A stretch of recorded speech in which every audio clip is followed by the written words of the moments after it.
आता बातम्या विस्ताराने। रस्त्यावरचे अपघात कधी घडतील याची शाश्वती नाही, त्यामुळे त्यांना अपघात म्हणतात। अपघात कमी करण्याची जबाबदारी केवळ एका विभागाची नाही, तर ती सर्वांचीच आहे। नागरिकांनी एकमेकांचा सन्मान केला तर वाहतुकीला शिस्त लागू शकते।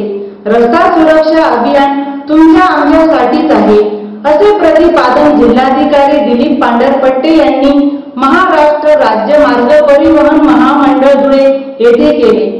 महाराष्ट्र राज्य मार्ग परिवहन महामंडळ यांच्या वतीने रस्ता सुरक्षा अभियान अंतर्गत सुरक्षितता मोहीम दिनांक 10 जानेवारी ते 25 जानेवारी पर्यंत राबविण्यात येणार आहे। याचे दीप प्रज्वलन दिलीप पांढरपट्टे यांच्या हस्ते व मान्यवरांच्या हस्ते करण्यात आले।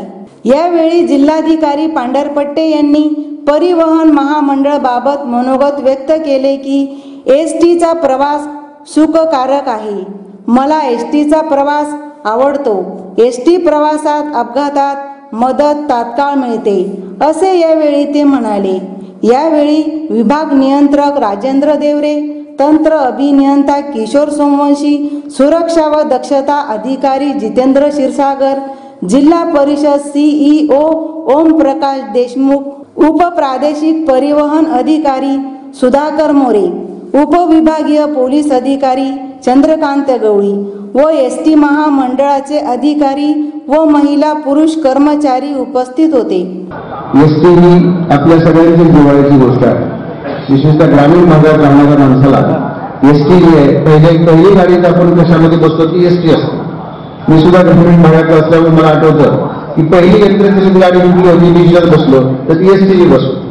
हे सगळ्यांच्या बाबतीमध्ये खरं असतं की आम्ही कार वगैरे नंतर पाहिलं, फार जीप सुद्धा नंतर पाहिली, परंतु एसटी मध्ये बसून कुठेतरी जाणं हा जो आनंद आहे हा सगळा तुमच्या आमच्या आयुष्यामध्ये फार मोठा आनंद असतो। आणि मला स्वतःला एसटीचा प्रवास फार आवडतो। म्हणजे हे कदाचित बरेच लोक एसटीत बसतात, परंतु संधी मिळते आम्ही नेहमी एसटी मध्ये बसतो, कारण ही गाडीत बसणं आणि एसटीत बसण्यात फार फरक आहे। आणि एसटी मध्ये बसल्यानंतर तुम्हाला आजूबाजूला जी मंडळी असतात, काही उभे असतात, काही बसलेले असतात, गोंधळ सुरू असतो, कंडक्टरची तारांबळ सुरू असते, पण ह्याच्यामधून खरं जे लाईफ आहे हे आपल्याला बघायला मिळतं। आणि याच्यामधून आपला देश कसा आहे हा बघायला मिळतो, आपलं राज्य कसं आहे हे बघायला मिळतं, आपला परिसर कसा आहे हे सुद्धा बघायला मिळतं। आणि म्हणून मी त्याच्यावर एक लेख लिहिलेला आहे, त्याचं नाव आहे एसटीच्या गोष्टी।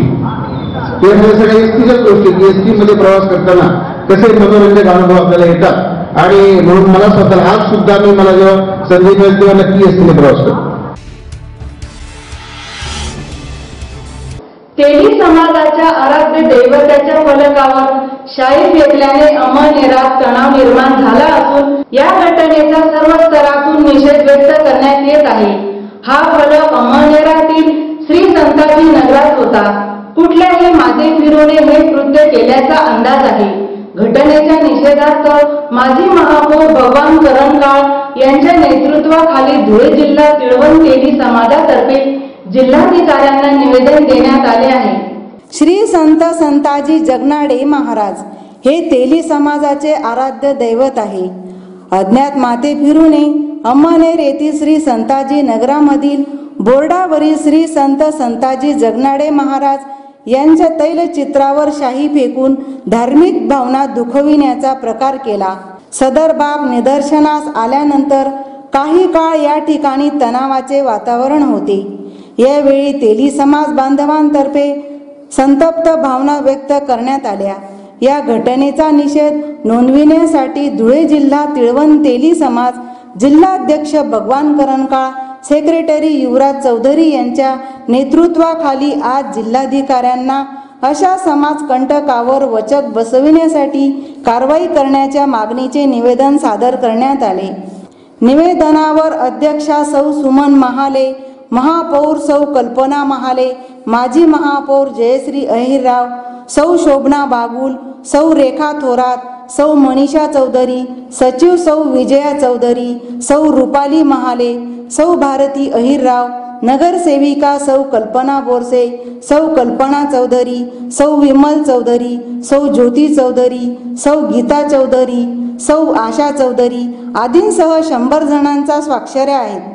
तेली समाजाचे आराध्य दैवत संत शिरोमणी संताजी महाराज यांच्या प्रतिमेचं 2 दिवसापूर्वी अंमळनेर येथे विटंबना झाली आणि विटंबना करणारे काही सज्जन लोक नसतात, ते माथे फिरू समाजकंटकच असतं की समाजामध्ये दुही निर्माण व्हायला पाहिजे, या शांततेला गालबोट लागला पाहिजे अशा हेतूनेच असे माथे फिरू लोक काम करत असतात. धुळे जिल्ह्याच्या तेली समाजाच्या वतीने वेगवेगळ्या पदाधिकारी कार्यकर्त्यांच्या वतीने आम्ही धुळ्याचे माननीय जिल्हाधिकाऱ्यांना निवेदन दिलेले आहे की अशा समाजकंटकांवर कारवाई झाली पाहिजे आणि याच्या पुढे कुठल्याही संत पुरुष किंवा महापुरुषांचे विटंबना झाली नाही पाहिजे, याला काहीतरी पायबंद घातला पाहिजे, ही विनंती आम्ही माननीय जिल्हाधिकाऱ्यांना केलेली आहे. धन्यवाद.